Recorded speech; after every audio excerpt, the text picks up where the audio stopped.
This kit right here is absolutely ridiculously cool. I am blown away. I didn't expect it to be this good. I'm actually re-recording the intro at the end of the video because I just didn't give it enough credit. This is a 1/60th scale Wing Gundam Zero, aka the Wing Zero, as in it's perfect grade sized, and I expected it to be kind of crummy because it's from 1995. This is a 30-year-old kit, the oldest kit I would have reviewed ever, and I am blown away by how nice it is. Visually, this is killer. This is it out of box with just some panel lining. That is it. It's got such a glare. The overall silhouette is phenomenal. The actual build is fairly sturdy too in the end, so if you want yourself an absolutely incredible looking Wing Zero for up on your shelf, this is it. With a little bit of paint, a little bit of detailing up, it could look even more incredible. I wish I had the time to put a matte top coat on this, because that would have finished it off for me, and I think it looks so awesome. This is one of the best retro kits I have ever built, and I love it. If you want one of your own, I got mine right here through those awesome people over at Bai. It cost, I think, about $60 to $70. Don't remember, it was 9,800 yen, and it was worth every yenny.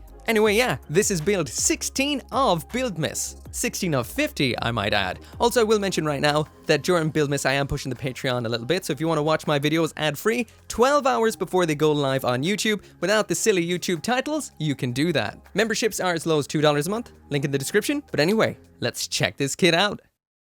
So I'm busting open the box. It seems like gunpla was pretty much the same back in 1995. We've got our manual first, as well as a ton of bags of runners. Now, I'm not sure if the seller did this or not, or if this was the way 90s kits were, but these bags are stapled shut, not sealed. Once you do get them opened up, we've got only 8 runners of plastic in here, so that is equivalent to a modern high-grade kit. We have a runner of polycaps, as well as some interesting extras too.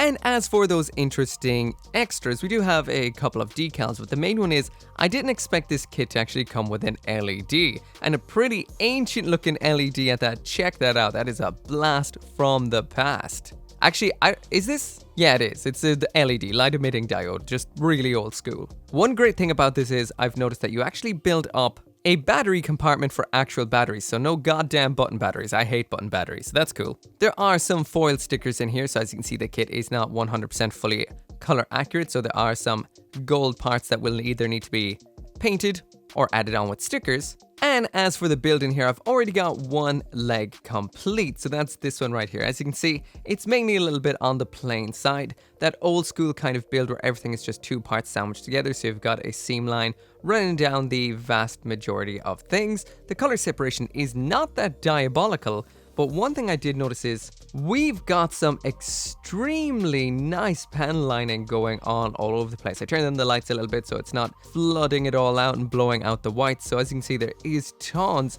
of panel lining opportunities on this kit. A lot of them do run into the middle line though, so that means you will have to panel line them while they're on the runner, or at least when they're separate before you put it together. As for the articulation, there is a bit of a bend at the knee, not too much down in the foot here, none really at all, so it is a little bit on the basic side, so more of a display kit as opposed to a play kit.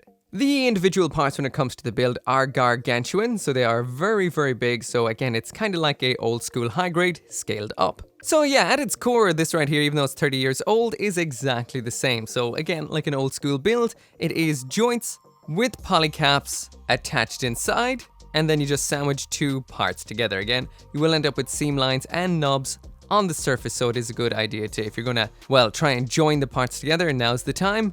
And same with the nub cleanup. The hip up here is a simple cup joint. Knee then pops on like that, and it takes quite a bit of squeezing. And again, 2 parts, seam line down the middle. So there are a few moving parts on this kit, and there is a transformation too. So that is what a lot of the actual movement is for. I feel from what I've seen of the build, there's more transformation articulation than posing articulation. I'll also mention that the manual is laid out with the left limb on the left side of a page and the right limb on the right side of a page. So just in case you ever get this kit and you're a bit confused, that is what's going on. Left leg, right leg, and you continue along onto pretty much the next page, left and right, across the page. There's not too many details on the kit, but there are some nice verniers. It's funny to see a bit of a heel transformation gimmick on this kit that I've never seen until pretty much the brand new real grade Wing Zero. And as you can see, the foot is just one, well, it's a solid piece, but it's half and half.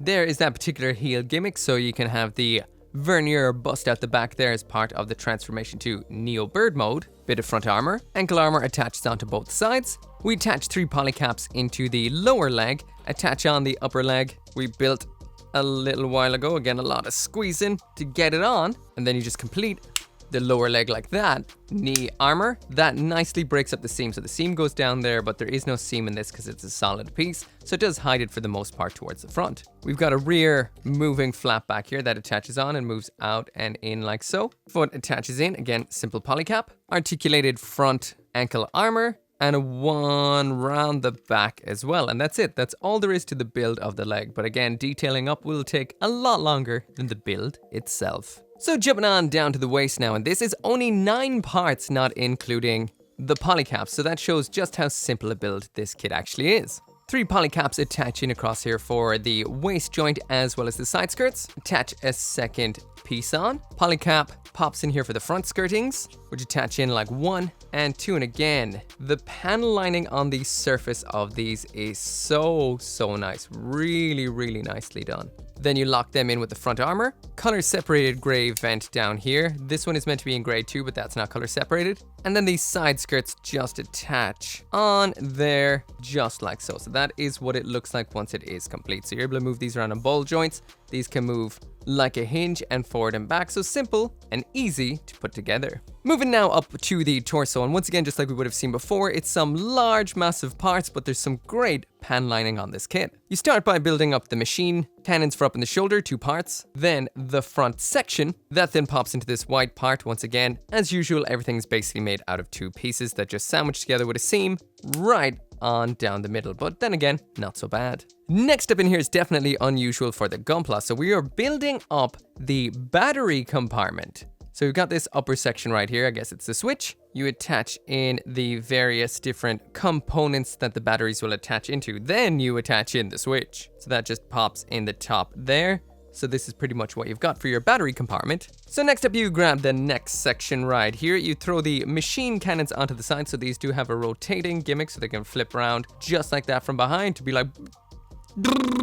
My machine gun sounds are absolutely terrible. I apologize. You then plant that neck down on top of the battery compartment just like so. That's put to the side, then we start building up the front of the torso. So you attaching these pivoting little vent sections down below. Attach the yellow vents onto this green clear segment, which has an obvious looking tip of a diode looking part right there. And then you just slot that in from behind so it comes through like this. And those are your closing little flaps to the side. Yellow piece of detail pops in, followed by that iconic Wing Gundam chest jewel. Actually has a kind of cool, almost holographic reflection going on in there. Next up is the backpack. You throw in these bits just like so. Some polycaps either side, this center of the backpack, and that attaches onto this segment, a little something like that right there. You then throw the backpack on like so. I will mention the batteries are just kind of hanging free inside, and also the switch is not great. For example, it's on the off position now and it's on because it kind of just doesn't slide between the battery to break the connection very well. It's like you can wedge it in there at first, but it just doesn't, it can kind of suggest the LED to do stuff, but yeah, the overall design of the electronics in here, not phenomenal. Next up, the front attaches on like that, and there is the red light on inside. I'll turn off this light so you can see a better kind of look. There you go, that is what it's like with the red light on. Fairly effective. Moving now up to the shoulder, we've got a big cup polycap, pretty much the same one as the hip. The elbow design on this kit is wild. It's just made out of polycaps, but they're giant, big, molded polycap pieces. That's the upper half, and this will be the lower half it attaches into, both polycaps. Upper arm closes like so. That right there is the inside of the forearm, so we've got polycaps for attaching on the shield, and the hand, and the one for the elbow. Again, this closes up like so. The blue plastic is quite bad for nubbing up, as you can see, so you might want to take extra care with that. The upper shoulder section, this is 2 pieces, attaches on via C-clips in here, so there is that opening mechanism like that. This then attaches into a big balancing act of pieces, and this is pretty, these are all just barely holding on, especially this bit. You're meant to pop in there, but there's no way that's going to hold in position while you try to attach the other half on. Find you're better off just trying to cram it on in once you actually have that all built up. So not too bad. Next up then we've got the hand. So we've got some polycap style fingers. These have articulation, they pop on in. We have 4 articulated fingers to pop in here. This all sandwiches together like that, and I find it easier to pop the digits on when the lower halves are attached in here as opposed to doing it the way the manual says, which is do them before attaching them into the hand. This is way easier, highly recommended. So yeah, I always love hands like this because you can always pull off the most important pose of all. So attaching it together then is just popping this into the forearm and then into the upper arm, just like that right there. You then attach these in here. You have to twist them inside and then they slide in. So you can see this is the hinges for the wings. Then you pop this guy you just built up on top for some more hinges. And then this one down bottom again for the rest of the hinges. So this is the mechanism. This then attaches into the central aspect of what will be the wing binder thruster segments. We've got another half here. There are a couple of polycaps kind of just balancing in there you got to be careful with. Listen to the sound of this attaching together. Yeah. Thruster then pops on the bottom, holding the 2 pieces together. Again, the seam line doesn't seem to want to fully close right there. You build the arm, well, that will build is a kind of funny word. Basically, there's 2 halves to this because back then they could only mold detail on one side. So that's why there needs to be 2 halves to it. And that then just plugs on in. Now, this is where it gets interesting because you have to use this little mechanism here to attach on the binders. So the binders have 3 little attachment points on this cylindrical aspect here. You hook this one on that one, then lock those 2 into the further ones, and that's how this little mechanism works, and you do that on both sides. Lastly, then you pop this little bit of blue armor up on the top like that. So last up in here is the head. Now we do have color separated eyes and a head camera. However, the eyes do not have the black around the outside. So if you want this to be the most effective, you will have to color in that black. I will also mention these do seem to be the color that will glow under UV light. You can kind of tell from the kind of, just in regular light, there's a bit of a glow about it. But if you're not going to paint those eyes, you're going to need to use the stickers. The eye stickers here are a little on the old side. So what I mean by that is if you see the actual eye on the sticker and the eye in the plastic, they don't match, which means you can actually do a bit of a wraparound to get a 3D effect on the eyes, which is sad. I gave it a go anyway to see what it looks like, and as you can see, the eye plastic underneath is a little bit bigger than the sticker. This then attaches onto the top of the head, and then finally the V-fin attaches on with the green section nicely popping through underneath. Not too bad, not a bad looking head. So finally, there are all the parts that make up the 1/60th scale wing put together. So it didn't take too long. Anyway, when it comes to the assembly, we've got ball joint hips. So articulation isn't going to be this kit's strongest point. I'd say its shelf presence and size will be its best aspects. And from there, it will be up to yourself to kind of detail this up enough that it will look shelf presentable. Anyway, that light in there going a bit nuts. It kind of doesn't really work, the mechanism to it. Anyway, shoulder and the other shoulder. I will mention, if you paint this little section here gray, it always does look better in the end because the blue pegs poking in doesn't look too mechanical. The wings then just pop in via some polycaps. There is one, there is the other, and finally, in order to bring the Gundam to life, popping on its head. So there it is, and honestly, not too bad. I can see the pen lining will make this one nice looking kit. Anyway, weapons time.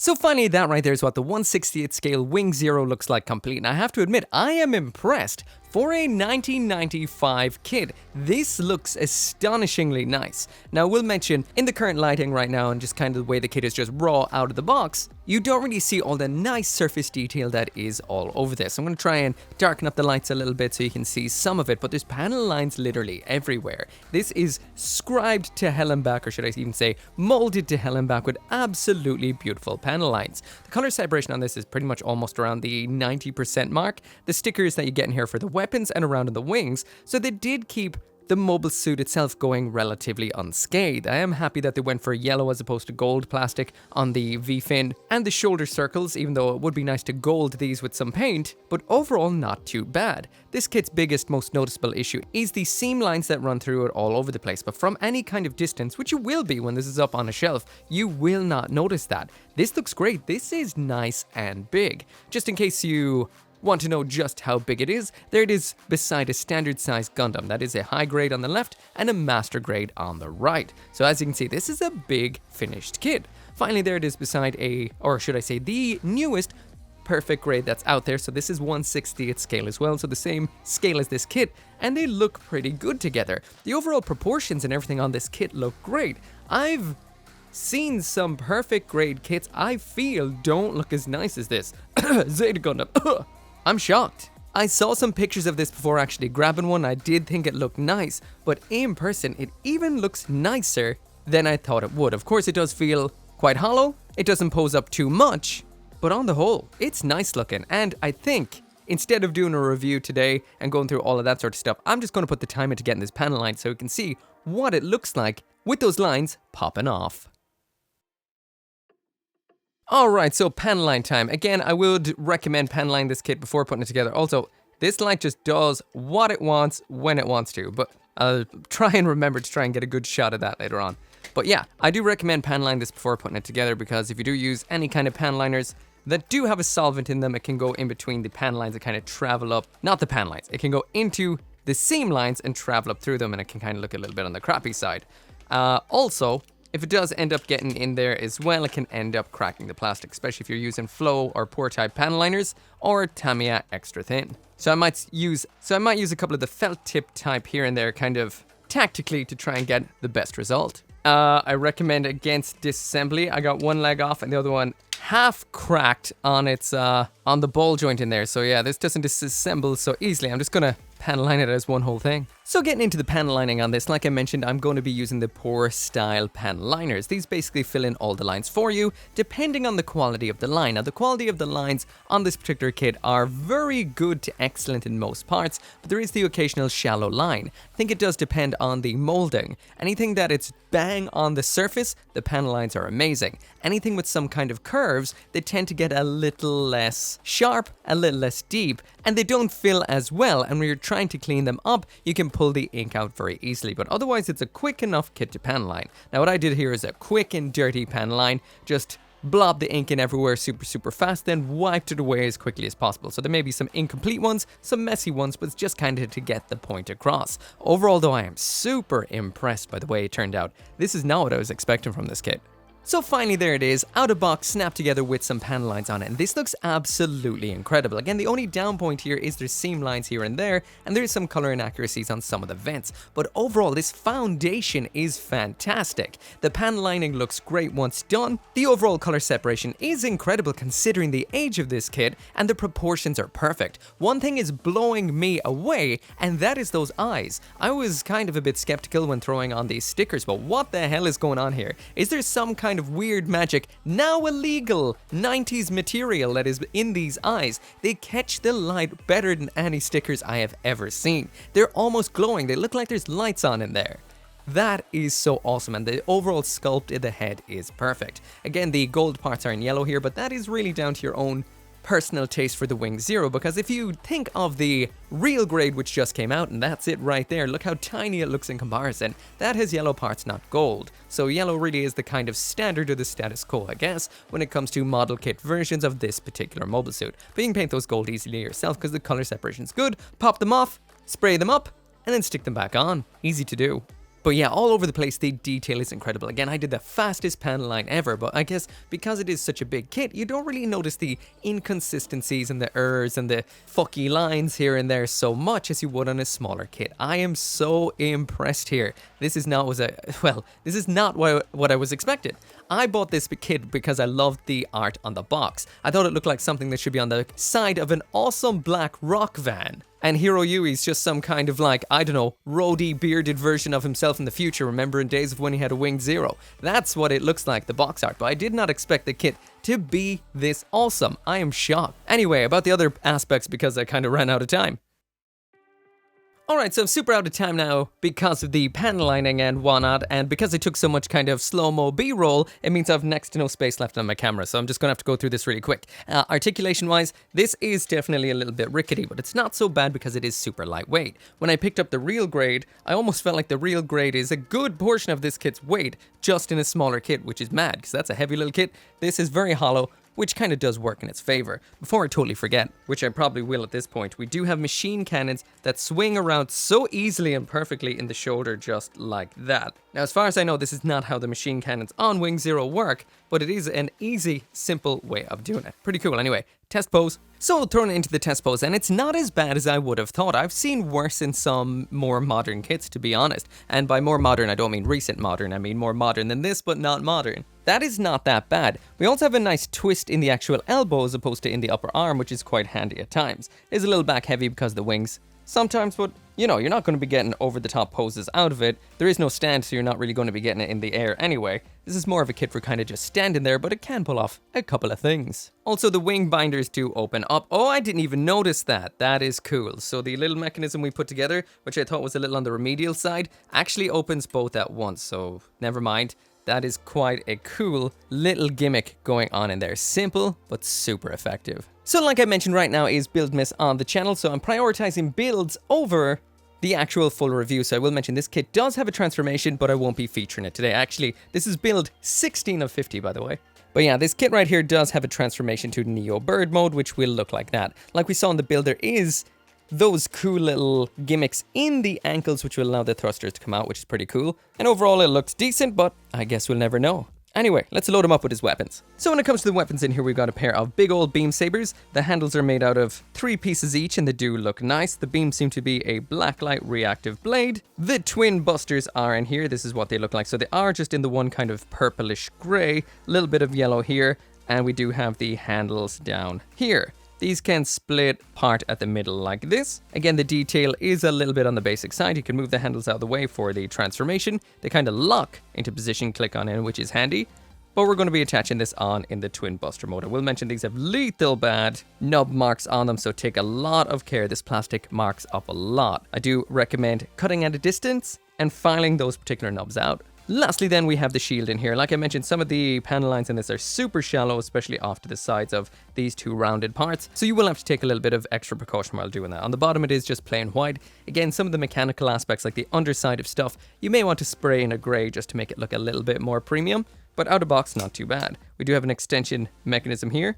Green part in the end, but overall simple enough. Oh, we do have color separation on the Vulcans though, which is a nice touch. All right, so trying out loading on the equipment. So first off, we've got the shield. This is just a standard peg on the bottom. It does nothing extra at all, just slides on in like so. So like I mentioned, this is a kit that's definitely got the for display kind of feel about it, as this, well, opposed to being there for play, because there's no real anywhere else you can stick that shield, just right there. Beam sabers as well, just in the hand, nowhere on board to actually put them. Seems like with this version, it doesn't matter. You can leave both handles down.